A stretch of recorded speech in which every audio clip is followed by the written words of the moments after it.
Madam Deputy Speaker, I feel for the honourable gentleman sent here today by his bosses to complete what must be the most humiliating climb down a government has ever faced in its first year in office.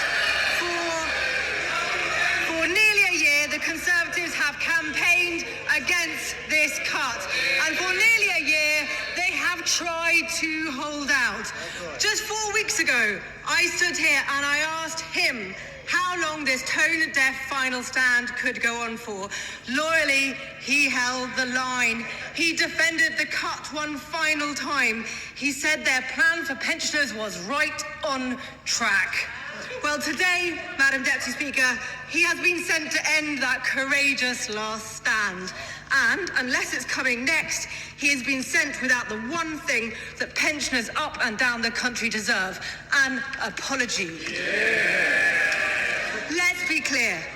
The government made a choice to cut the winter fuel payment. It is outrageous to claim that the economy has somehow improved from the day they made the cut, and they know it. In fact, by almost every metric, the opposite is true.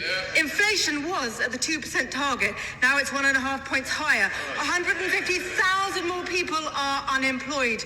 Growth forecasts have been slashed in half by the OBR. And in the meantime, they've gone to town with the country's credit card.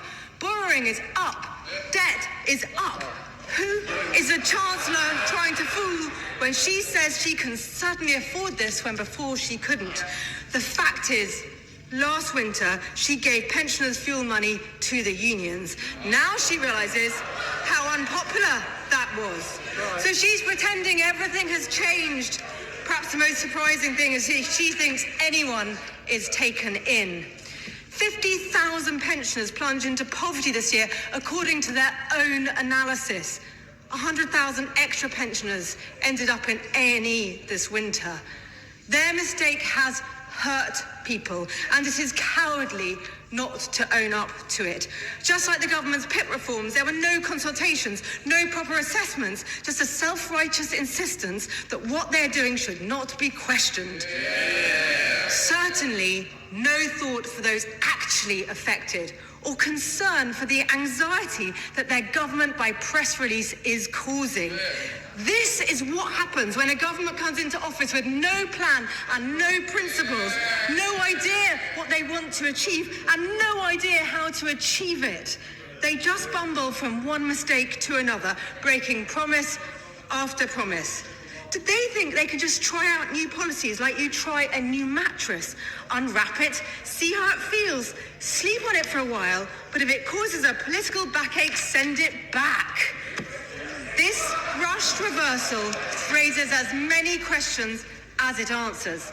It's clear that when the Prime Minister stood up and made his big U-turn announcement in PMQs, he had no plan and no idea how he was going to pay for it. It's a totally unfunded spending commitment. Where is the 1.25 billion needed to pay for this U-turn coming from? I note that the Minister has kicked that can down the road until the budget. They claim it won't permanently add to borrowing. So does this mean it will permanently add to taxation? And on the plan itself, is this really the best system of means testing they could come up with? Is he sure they have thought it through? Or is this going to unravel too? What happens if a pensioner earns over £35,000 a year through non-taxable income? Are they going to have to register for self-assessment and start filling out a tax return in their 80s or 90s? But if not, why should someone earning taxed income who didn't be disadvantaged? Is it fair that a millionaire pensioner and their spouse might receive a payment, but two people earning $36,000 won't? And what happens if someone dies in the period between receiving the payment and having to pay it back? Are they going to go after the deceased person's relatives? And two final questions, Madam Deputy Speaker. After all this, the savings for the Treasury this coming year may be as little as £50 million. Does he think it's worth it, and will he apologise? Minister Bell.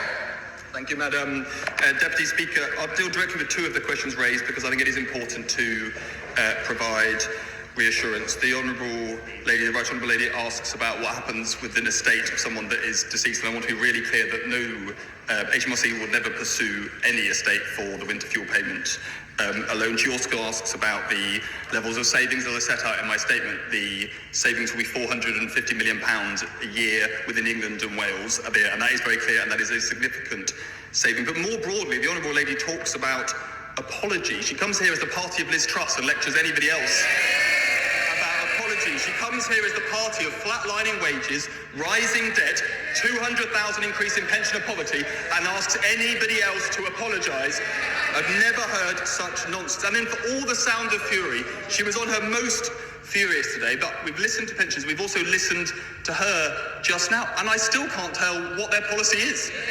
It's 11 months on. From all the rhetoric and the shouting, it sounds like she might support the means testing of winter fuel. After all, that was the policy of her leader.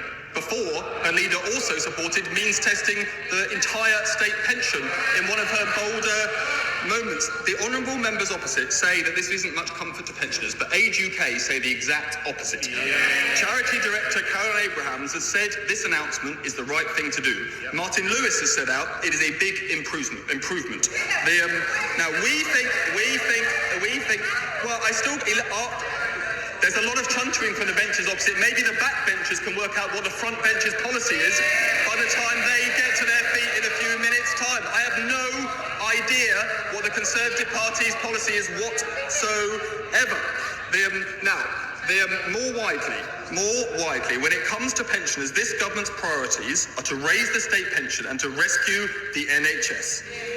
The triple lock will see the state pension spending rise by £31 billion a year annually over this Parliament. £26 billion is being invested into the NHS because we inherited in England a disgraceful situation where more than 1 in 5 pensioners aged over 75 were on waiting lists. There is no excuse for that legacy of the party opposite, and neither of these progresses, raising the state pension or investing in the NHS, would be possible without the difficult decisions we have had to make on tax. Difficult decisions every party opposite has opposed. It is only this government that can provide that crucial support for pensioners, because we will do what is necessary to turn that support from rhetoric into reality. Before leaving, we request everyone to subscribe to our channel so that you don't